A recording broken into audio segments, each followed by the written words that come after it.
मुश्किलें दिल के इरादे आजमाती है, मुश्किलें दिल के इरादे आजमाती है, स्वप्न के पर्दे निगाहों से हटाते हैं। हौसला मत हार गिर करो मुसाफिर, ठोकरें इंसान को चलना सिखाती है। हेलो मेरे प्यारे बच्चों, आपके अपने यूट्यूब चैनल वीके क्लासेस 92 में आपका हार्दिक स्वागत है। दोस्तों, आज की जो हमारी वीडियो है वह है रीजनिंग टेस्ट पेपर 23वां नंबर। इसके पहले हमने 22 टेस्ट पेपर कंप्लीट कर लिया है। आइए बढ़ते हैं अपने टॉपिक पर, जिसका क्वेश्चन नंबर पहला है। क्वेश्चन नंबर पहला है कि C/F दिया हुआ है और E/, यहाँ पे J है। तो C जो है वो लेटर की प्लेस वैल्यू में तीसरे नंबर पर आता है और जो F है उस जो आता है वो 6 नंबर पे। E लेटर की प्लेस वैल्यू है 5 और J की लेटर की प्लेस वैल्यू है 10। G की लेटर प्लेस वैल्यू है 7 और N के लिए प्लेस वैल्यू है 14 और यहाँ पर है 9 और यहाँ पर R की वैल्यू हो जाएगी 18। तो 3 में अगर हम 2 बढ़ा दें तो 3 और 2 कितना हो जाएगा 5। 5 में अगर हम 2 बढ़ाते 7 और 7 में 2 बढ़ाएं तो 9। तो 9 में अगर हम 2 बढ़ाते हैं तो 9 2 हो जाएगा 11 और 11 नंबर पर हो जाएगा यहाँ पर K, यानी कि जो सबसे पहला लेटर आएगा वह हो जाएगा K। तो ऑप्शन बी हमारा कैंसिल हो जाएगा, ऑप्शन डी कैंसिल हो जाएगा क्योंकि यहाँ पर M दे रखा है, यहाँ पे L दे रखा है। अब पहला होगा या तीसरा होगा।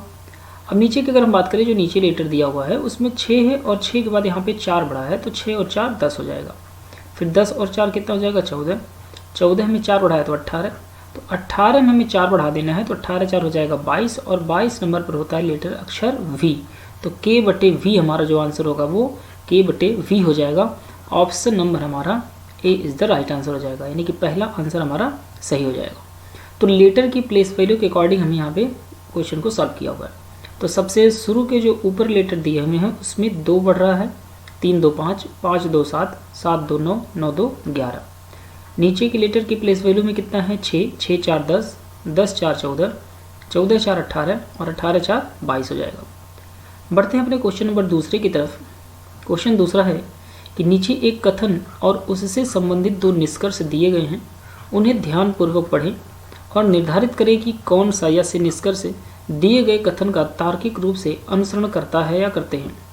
कथन नंबर पहला है कि सरकारी स्कूलों में शिक्षकों की गुणवत्ता खराब हो गई है और अभिभावक अपने बच्चों को निजी स्कूलों में दाखिला दिलाना पसंद करते हैं। ठीक है, पहला नंबर निष्कर्ष है कि प्राधिकारियों को स्कूलों में शिक्षकों की गुणवत्ता में सुधार के लिए तत्काल कार्रवाई करनी चाहिए।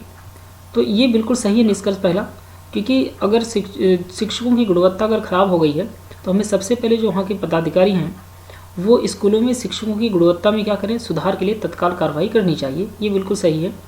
दूसरा कह रहा है कि सभी सरकारी स्कूलों या तो निजीकरण कर दिया जाना चाहिए या फिर पूर्ण रूप से बंद कर देना चाहिए। तो यह कोई तर्क नहीं है, ये बिल्कुल गलत है। Option number A is the right answer हो जाएगा। केवल निष्कर्ष पहला अनुसरण करता है कि प्राधिकारियों को स्कूलों में शिक्षकों की गुणवत्ता में सुधार के लिए तत्काल कार्रवाई करनी चाहिए, है ना। निष्कर्ष नंबर पहला इज द राइट आंसर हो जाएगा। आगे बढ़ते हैं क्वेश्चन नंबर तीसरे की तरफ कि एक या 2 कथनों के आगे 2 निष्कर्ष फर्स्ट और सेकंड दिए गए हैं। आपको कथनों को सत्य मानकर विचार करना है, चाहे वे सामान्य ज्ञात तथ्यों से भिन्न प्रतीत होते हों। आपको निर्णय करना है कि दिए गए निष्कर्षों में से कौन सा, यदि कोई हो, निश्चित रूप से कथनों के आधार पर निकाला जा सकता है। तो कथन आपका है कि शिक्षकों में सहानुभूति होनी चाहिए। विद्यार्थी अपने शिक्षकों से सहानुभूतिपूर्ण व्यवहार की अपेक्षा करते हैं। निष्कर्ष है कि बिना सहानुभूति के लोग अच्छा शिक्षक नहीं बन सकते हैं। तो ये बिल्कुल सही है, क्योंकि सहानुभूति शिक्षकों के अंदर क्या है, अनिवार्य होनी चाहिए, ये जरूरी भी है। तो आगे बढ़ते हैं दूसरे नंबर की अगर हम बात करें कि अच्छे शिक्षक अपने विद्यार्थियों की समस्याओं को समझते हैं।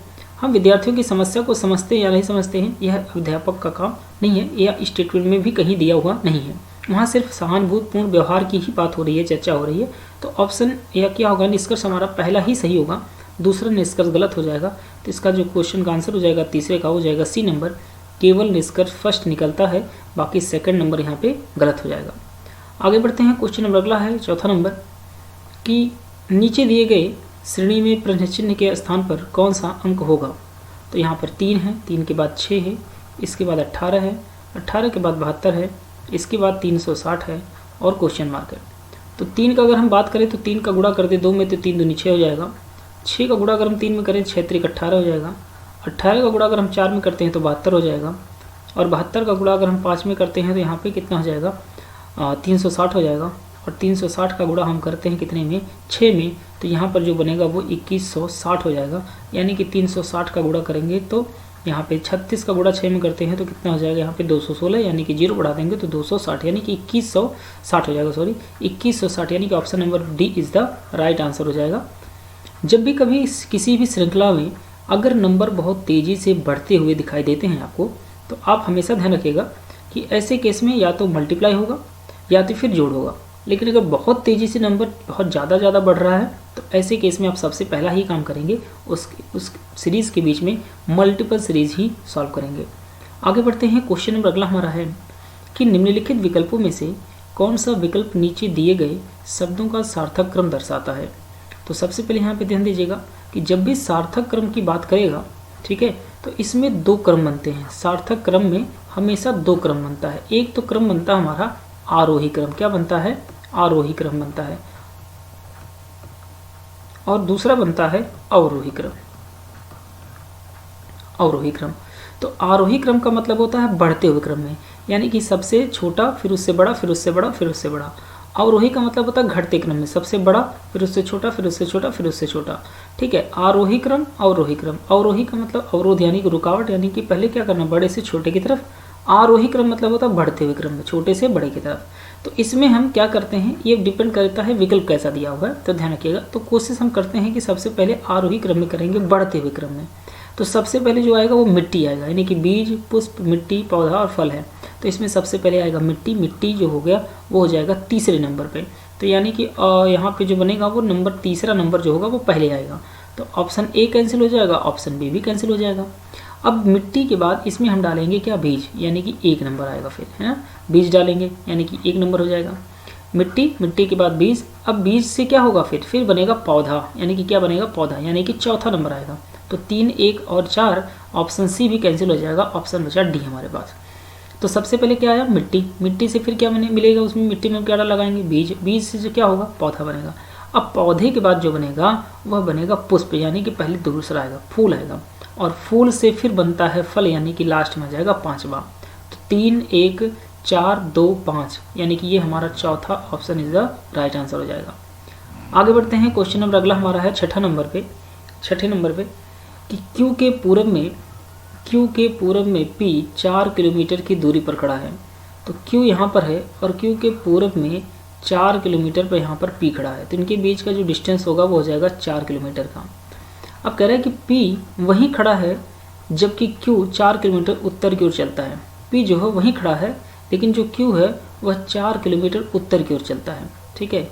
यानी कि P तो वहीं खड़ा है, कोई दिक्कत नहीं है, लेकिन 4 किलोमीटर उत्तर में चलता है, कौन चलता है, Q चलता है। यहाँ पर हो जाएगा 4 किलोमीटर उत्तर में चलता है Q, यहाँ पर आ जाएगा। अब शर्त है कि P को देखने के लिए Q को किस दिशा की ओर देखना चाहिए। P को देखने के लिए Q को किस दिशा की ओर देखना चाहिए, तो इसका मतलब ये दिशा ऐसे देखेगा। तो यहाँ पर हम प्लस का सिंबल बना देंगे और ये हो जाएगा पूरब और ये हो जाएगा दक्षिण।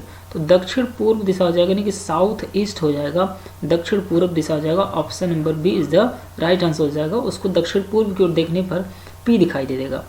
सवाल नंबर अगला है नेक्स्ट नंबर कि एक आदमी अपनी पत्नी से 3 वर्ष बड़ा है, ठीक है। अपनी पत्नी से वो कितने साल बड़ा है, 3 साल, और उसकी उम्र अपने बेटे की उम्र की 4 गुना है। अगर बेटा 3 साल के बाद 15 वर्ष का हो जाता है तो उसकी पत्नी की वर्तमान उम्र क्या होगी, ठीक है। तो सबसे पहले हमें क्या करना है, इसको सवाल को लगाने के लिए कि बेटे की वर्तमान आयु क्या होगी, ये निकाल लेते हैं पहले हम लोग, है ना। तो बेटे की जो वर्तमान उम्र होगी, बेटे की वर्तमान उम्र, तो बेटे की वर्तमान आयु जो हो जाएगी वो हो जाएगी हमारी 15 माइनस कितना कर देते 3, यानी कि वो हो जाएगा 12 वर्ष का। कितना हो जाएगा, 12 वर्ष का। भाई 3 साल, उसकी उम्र अपने बेटे की उम्र के कितने गुना है, 4 गुना है। अगर बेटा 3 साल के बाद 15 वर्ष का है, तो यानी कि आज वर्तमान में उसकी आयु जो होगी वो 15 माइनस 3 कर देंगे तो 12 साल। इसका मतलब आज 12 साल का है, तभी वो 3 साल के बाद 15 साल का होगा, ठीक है।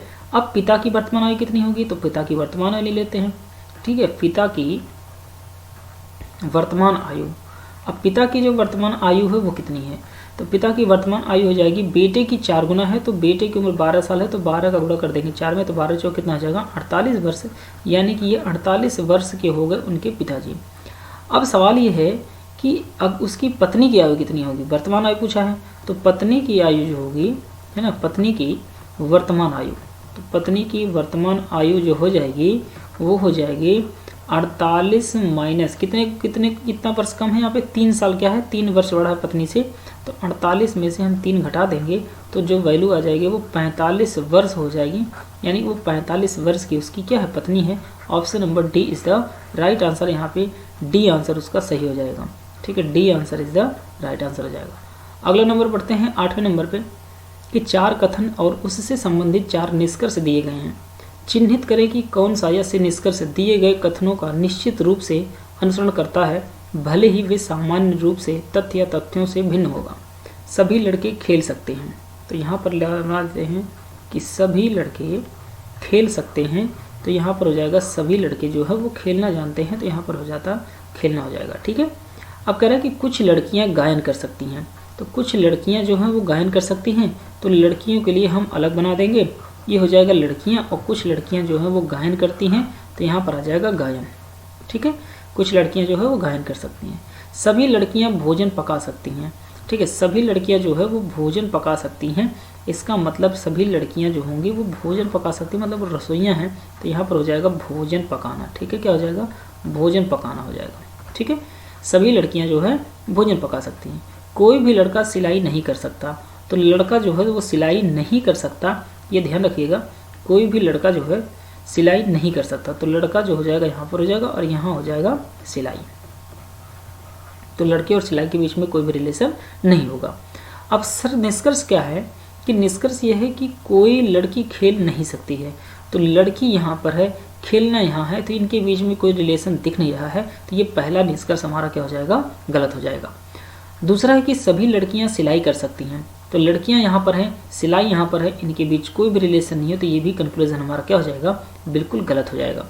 तीसरा है कि कुछ बावर्ची लड़कियां हैं, बावर्ची का मतलब भोजन पकाना होगा। अब ये मत सोचिएगा कि यहाँ पे बावर्ची शब्द नहीं लिखा हुआ है, भोजन पका सकती हैं, मतलब पकाना का मतलब बावर्ची होता है। ठीक है, भोजन पका सकती हैं, तो यहाँ पर जो रिलेशन होगा ये बिल्कुल सही होगा, क्योंकि कुछ बावर्ची लड़कियाँ हैं, इसका मतलब वो खाना पका सकती हैं, तो भोजन पकाना और लड़कियाँ, तो इनके बीच में सम का रिलेशन बनेगा, तो तीसरा इसका हमारा राइट आंसर होगा, ये बिल्कुल सही हो जाएगा, ये गलत नहीं है।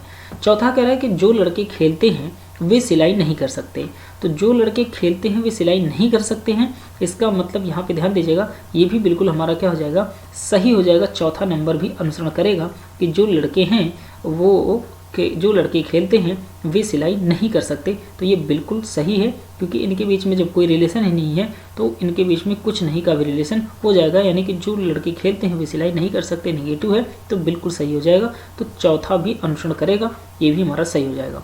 तो तीसरा और चौथा दोनों अनुसरण करता है, जिसका आंसर हमारा हो जाएगा वो नंबर हो जाएगा बी नंबर, यानी कि केवल निष्कर्ष थर्ड और फोर्थ अनुसरण करते हैं, तो बी नंबर हमारा आंसर सही हो जाएगा।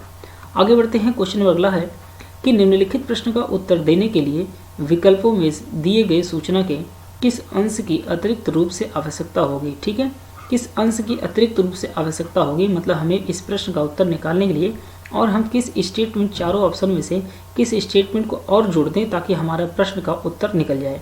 तो प्रश्न ये हमारा दिया हुआ है कि राजन रमेश से छोटा है।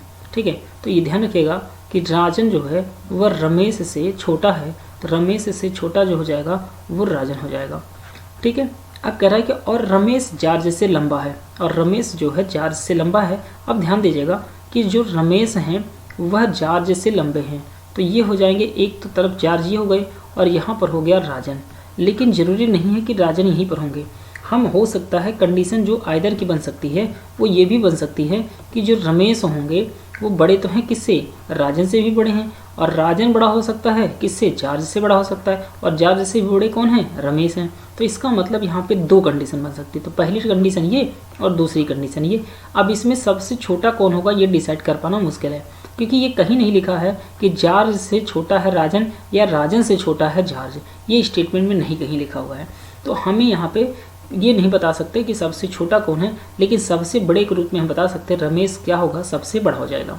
अब सवाल हमसे पूछा है कि उनमें से सबसे छोटा कौन है, तो सबसे छोटा यहाँ देखिए डिसाइड नहीं है, राजन छोटा है या जॉर्ज है, यह कह पाना मुश्किल है।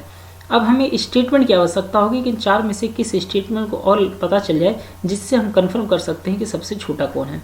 तो रमेश सबसे लंबा है, ये तो बिल्कुल हमें पता ही चल रहा है कि रमेश सबसे लंबा है, तो ये इस स्टेटमेंट को कोई मतलब नहीं है। जॉर्ज रमेश से छोटा है, तो जॉर्ज जो है रमेश से छोटा है, ये तो प्रश्न में ही दिया हुआ है, तो इससे भी कोई लेना देना नहीं है। तीसरा नंबर कह रहा है कि जॉर्ज राजन से लंबा है, जो जॉर्ज है वह राजन से लंबा है, इसका मतलब ये बिल्कुल सही हो जाएगा। तो पहला स्टेटमेंट हमारा फॉलो कर जाएगा, ये गलत हो जाएगा। तो अगर इसको हम मिल जाए हमें, तो इस स्टेटमेंट को जोड़ देते हैं अगर प्रश्न में, तो हमारे प्रश्न का उत्तर आसानी से निकल जाएगा कि सबसे छोटा कौन है। तब इस केस में हमें पता चल जाएगा राजन जो है सबसे छोटा है। लेकिन डी नंबर को चेक कर लेते हैं एक बार कि रमेश राजन से लंबा है, तो रमेश ऑलरेडी राजन से लंबा ये स्टेटमेंट में ही दिया हुआ है, प्रश्न में दिया है, तो इसकी कोई जरूरत नहीं है। ऑप्शन यहाँ पे हमारा सी इज़ द राइट आंसर हो जाएगा। इस सी से हमें पता चल जाएगा कि सबसे छोटा कौन है, तो यहाँ पे ऑप्शन सी सही हो जाएगा। आगे बढ़ते हैं, क्वेश्चन नंबर अगला है, नीचे एक घन की चार स्थितियाँ दिखाई गई हैं। यदि सूर्य का चिन्ह शीर्ष भाग पर है तो निचले भाग पर कौन सा चिन्ह होगा। ठीक है, तो हमें क्या करना है, सबसे पहले और दूसरे डायग्राम में कॉमन ढूंढना है। तो अगर हम कॉमन ढूंढते हैं तो हमें यहाँ पर दो चीज़ कॉमन मिलती है, एक तो सूर्य मिल जाता है और दूसरा हमारे पास ट्रायंगल, और यहाँ पर भी सूर्य और ट्रायंगल मिल जाता है। तो हमें ये कन्फर्म नहीं पता चल जाएगा कि यहाँ पे जो सूर्य का चिन्ह दिख रहा है उसके विपरीत कौन होगा। अगर शीर्ष भाग पर है तो उसके निचले भाग पर क्या होगा, यानी उसका अपोजिट, ये पता कर पाना मुश्किल है। तो हम क्या करते हैं, क्या पहले और दूसरे को अगर नहीं चेक करने पे बनता है तो हम पहले और तीसरे को भी चेक करेंगे। तो इनमें अगर हम देखते हैं तो हमें यहाँ पर भी मिलता है, एक तो सूर्य मिल जाता है और दूसरा सर्कल मिल जाता है। तो सूर्य और सर्कल यहाँ भी कॉमन है और सूर्य और सर्कल यहाँ भी कॉमन है, तो हम इससे भी बता नहीं सकते कि सूर्य का विपरीत कौन होगा। तो अब हम क्या करेंगे कि जब पहले दूसरे को चेक कर लिए नहीं बना, तो पहले और तीसरे को भी चेक करेंगे। तो अब पहले और चौथे को चेक करेंगे, पहले और चौथे को चेक करेंगे, पहले और चौथे को चेक करेंगे। तो इसमें क्या होगा कि स्टार यहाँ पर भी है, यानी कि सूर्य जो बना हुआ है, ठीक है, और यहाँ पर हमारे पास ट्रायंगल बना हुआ है और सर्कल। तो देखिए यहाँ पर ट्रायंगल और जो सर्कल है ये दोनों यहाँ पे कॉमन है, और यहाँ पर भी ट्रायंगल और सर्कल दोनों कॉमन है। तो यहाँ पे सूर्य का जो यानी कि जो चिन्ह बना है उसका विपरीत हो जाएगा ये हमारा त्रिभुज। ठीक है, तो जो option number C is the right answer हो जाएगा, यानी कि सी नंबर हमारा आंसर सही हो जाएगा। क्योंकि जब अगर किसी डाइस में दो चित्र समान हो जाते हैं, यानी कि कॉमन मिल जाते हैं, तो जो बच जाता है वही एक दूसरे का क्या होता है, विपरीत हो जाता है। आगे बढ़ते हैं, क्वेश्चन नंबर हमारा 11वां नंबर है कि 27 सितंबर को यदि शनिवार है तो उसी वर्ष में 27 अक्टूबर को कौन सा दिन होगा। तो ध्यान रखिएगा कि 27 सितंबर को दिया हुआ है कि 27 सितंबर क्या है, शनिवार, इस दिन दिया था यहाँ पे शनिवार। ठीक है, अब पूछ रहा है आपसे कि 27 अक्टूबर को कौन सा दिन होगा। तो अब ध्यान रखिएगा कि सितंबर में बचते हैं हमारे पास 3 दिन, क्योंकि सितंबर का जो महीना है 30 दिन का है। तो सितंबर में 27 के बाद अगर बचेगा तो यहाँ पर 3 दिन बचेगा। सितंबर के बाद यहाँ पर बचता है अक्टूबर, क्या बच जाता है, अक्टूबर। अक्टूबर जो होता है वो अक्टूबर में कितने अक्टूबर तक जाना है, 27 अक्टूबर। तो 27 और 3 को जोड़ेंगे तो टोटल हो जाएगा 30 दिन। कितने दिन हो गए, 30 दिन। अब 30 को हमें क्या करना है, 7 से भाग देना है, क्योंकि 7 दिन होते हैं। तो 7 चौक हो जाएगा 28, 4 सप्ताह बनेगा, और इसमें जो विषम दिन बचते हैं वो बच जाते हैं, 2 बच जाते हैं। तो 2 हमारे पास ऑड डेज बचेंगे, ऑड डेज का मतलब हो जाएगा विषम दिन।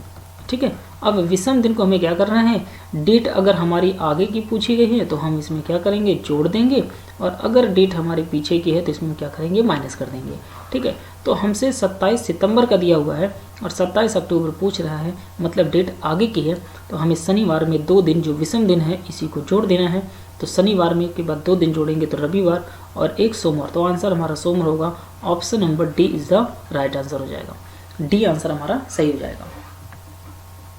आगे बढ़ते हैं, क्वेश्चन नंबर अगला हमारा है कि आकृति में कितने त्रिभुज हैं। आकृति में त्रिभुज बताना है, तो आकृति में त्रिभुज के लिए हमें ध्यान रखिएगा कि जब भी कभी भी किसी भी ईंट के आकार का त्रिभुज बनता है, यानी कि पहले तो ये बेसिक से समझिए कि इसमें जो त्रिभुज बनेगा वो 3 त्रिभुज बनता है। ठीक है, एक तो देखिए सबसे छोटा वाला यहाँ बनेगा इस भाग पे, और एक इस भाग पर बनेगा, मतलब इधर इसके उल्टा वाला, और एक इन सब को मिला करके सबसे बड़ा बनेगा, तो 3 इसमें बन जाएगा। अब इसी के अपोजिट में यदि हम एक और त्रिभुज बना देते हैं तो इसमें 3 और बन जाएंगे, और जब इन दोनों को जोड़ेंगे तो इस जोड़ने पर हमारे पास 2 ट्रायंगल और बनते हैं। कितने ट्रायंगल बनते हैं? 2 ट्रायंगल, यानी कि एक ये ट्रायंगल बनेगा और इसके बाद एक ये ट्रायंगल बनेगा, तो 2 ट्रायंगल यहाँ पर बन जाते हैं। तो कुल मिलाकर 3 3 6 और 2 कितने हो गए? 8। यानी कि जब भी कभी भी ईंट के आकार का त्रिभुज बनता है तो इसमें हमेशा ध्यान रखिएगा कि 8 त्रिभुज बनते हैं। तो 8 त्रिभुज तो इसमें हो गए, 8 के बाद एक 9 और एक 10वां नंबर, ठीक है, 8 के बाद एक 9वां और 9 के बाद एक 10, 10 ट्रायंगल अभी तक हमारे पास टोटल मिल गए हैं। अब अभी हमने क्या किया, यहाँ से लेकर के यहाँ तक इतने हमने गिना था तो 8 बने थे, फिर यहाँ से हमने लेकर एक इसको गिन लिया, फिर यहाँ से लेके एक हमने इसको यहाँ गिन लिया, तो टोटल जो बन गए वो कितने हो गए? 10 हो गए। अब इन सब को जब हम जोड़ेंगे तो जोड़ने पर हमारे पास एक ट्रायंगल ये बनेगा सबसे बड़ा वाला, फिर इसके बाद इसके उल्टा एक बनेगा और इन दोनों को जोड़ने पर एक सबसे बड़ा ये ट्रायंगल बन जाएगा। तो यानी कि 3 ट्रायंगल हमें और प्राप्त हो जाते हैं। तो कुल जो त्रिभुज की संख्या होगी वो 13 हो जाएगी। Option number D is the right answer, यानी कि डी आंसर हमारा बिल्कुल क्या हो जाएगा? सही हो जाएगा। 13 त्रिभुज इसमें बनेंगे। आगे बढ़ते हैं, क्वेश्चन नंबर अगला है कि निम्नलिखित प्रश्न का उत्तर देने के लिए विकल्पों में दिए गए सूचना के किस अंश की अतिरिक्त रूप से आवश्यकता होगी। तो यहाँ पे भी हमें बताना है कि किस स्टेटमेंट को जोड़ने से हमारे प्रश्न का उत्तर आ जाएगा। तो एक कक्षा में सभी विद्यार्थी उत्तीर्ण हुए हैं, ठीक है, एक कक्षा में मान लीजिए सभी लोग विद्यार्थी हैं और ये सभी लोग उत्तीर्ण हुए हैं, तो इसका मतलब यहाँ पर स्टेटमेंट आगे दे रहा है कि और सबने एक अद्वितीय रैंक प्राप्त की है। तो सुषमा को 7वीं रैंक मिली और उसके आगे 4 लड़के तथा उसके पीछे 9 लड़कियां हैं। तो कक्षा में विद्यार्थियों की कुल संख्या कितनी है? ध्यान दीजिएगा यहाँ पे कि सुषमा की रैंक जो है वो कितनी है? 7वीं है। तो सुषमा मान लीजिए यहाँ पर हैं और इनकी रैंक जो है वो 7वें नंबर पर है। तो इसके पहले के जो लोग थे वो कितने रैंक पे थे? 6 रैंक, यानी कि इनकी अगर 7वीं है तो इसके पहले 6 रैंक होंगी। तो सुषमा के पीछे जो बैठे हुए हैं, यानी कि सुषमा की रैंक जो है वो 4थी है। तो कह रहा है कि उसके आगे 4 लड़के हैं, सॉरी, ठीक है, सुषमा की जो रैंक है वो 7वीं रैंक मिली है और उसके आगे 4 लड़के हैं। तो अगर इनके आगे 4 लड़के हैं, ठीक है, तो ये ध्यान रखिएगा कि अगर उसके पहले जो है 6 लोग हैं टोटल, तो इस 6 लोगों में अगर इनमें से 4 लड़के हो जाते हैं, मतलब यहाँ पे 4 लड़के हो जाते हैं, तो 2 जो होंगे वो क्या हो जाएंगे? लड़कियाँ हो जाएंगी। क्या हो जाएंगे? 2 जो है वो लड़कियाँ हो जाएंगी, ठीक है, 2 लड़कियाँ हो जाएंगी। तो 4 लड़के हैं तो 2 लड़कियाँ, तो 4 2 कितने हो गए? 6, और इनका पोजीशन कितना है? 7वां है। अब आगे बढ़ते हैं, उसके पीछे 9 लड़कियां हैं। अगर इनके पीछे 9 लड़कियां हैं, ध्यान दीजिएगा, 9 अगर लड़कियां हैं तो 9 लड़कियां होंगी, तो जो बाकी शेष बचती हैं वो हो जाएंगे लड़के, ठीक है, वो हो जाते हैं लड़के। अब इन्हीं की हमें बताना है कि टोटल कितने लोग हैं। तो अगर हम बात करें गर्ल्स कितने हैं, तो एक तो गर्ल्स 9 हो गई, 9 के बाद यहाँ पे 2 हो गई और एक ये सुषमा गर्ल्स है, ये हो जाएगी। तो 9 2 11 और कितने हो गए? 12, यानी कि जो लड़कियों की कुल संख्या है वो कितनी है? 12 भी प्राप्त है, क्योंकि 2 लड़कियां यहाँ पर हैं और एक सुषमा लड़की है 3 और 9 लड़कियां इधर है। तो 9 और 3 कितना हो जाएगा? यहाँ पे 9 3 12 हो जाएगा, तो 12 लड़कियां। अब लड़के कितने हैं यह बात पता नहीं अभी चल पा रहा है, क्योंकि 4 लड़के इधर हैं और इनके पीछे कितने लड़के हैं यह बात नहीं पता। अब हमें इसी स्टेटमेंट को पता करना है कि अगर लड़कियां 12 हैं तो लड़के कितने अगर पता चल जाए तो हम सबको निकाल सकते हैं कितने लोग होंगे। सुषमा से आगे 2 लड़कियां हैं, तो ये तो पता ही है 2 लड़कियां, हमें इस स्टेटमेंट का कोई लेना देना नहीं है। लड़कियों की संख्या का लड़कों की संख्या में अनुपात जो है ना वो 2:3 है। अब अनुपात अगर हमें पता है और हमें यहाँ लड़कियों की संख्या भी पता है तो हम इस अनुपात से निकाल सकते हैं कि कुल कितने छात्र होंगे या कितने विद्यार्थी उत्तीर्ण हुए हैं, ठीक है।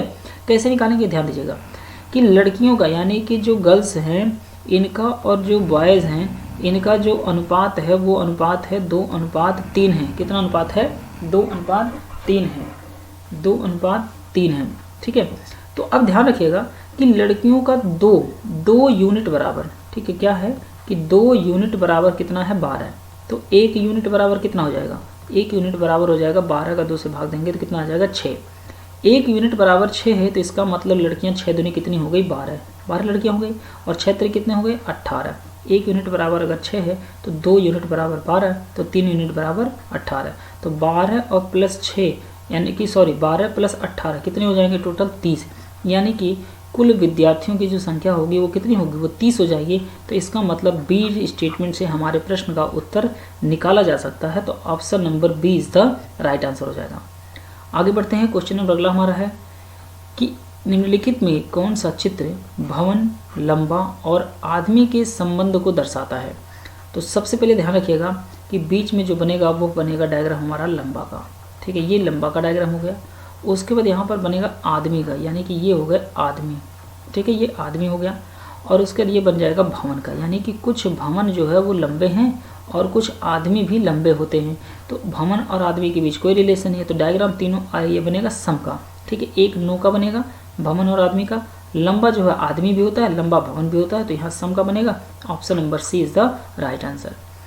आगे बढ़ते हैं। क्वेश्चन नंबर अगला हमारा है कि नीचे 4 कथन और उनसे संबंधित 4 निष्कर्ष विकल्पों के रूप में दिए गए हैं।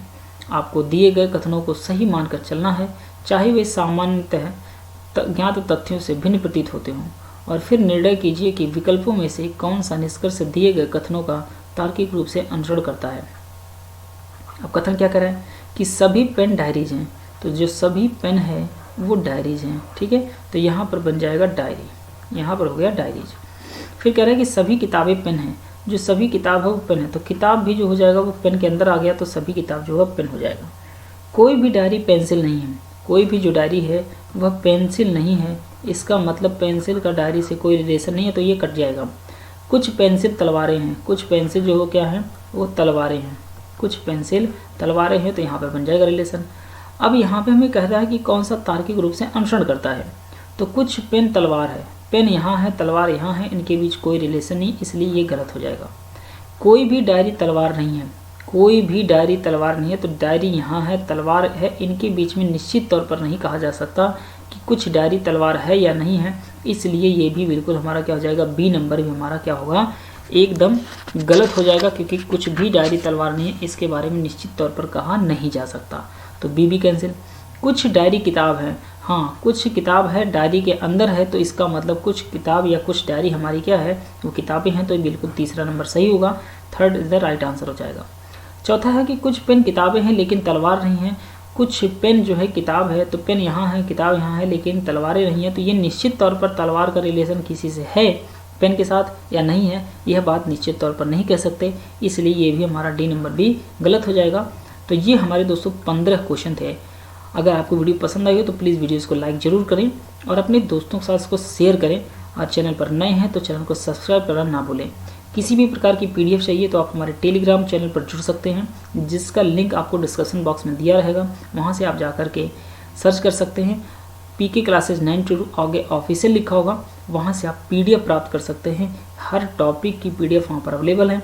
टेस्ट पेपर बहुत सारे हैं, आप टेस्ट दीजिए, और किसी प्रकार की क्वेरी होती है तो आप प्लीज़ हमें कमेंट जरूर करिएगा। मिलते दोस्तों नेक्स्ट वीडियो में, तब तक के लिए थैंक यू वेरी मच।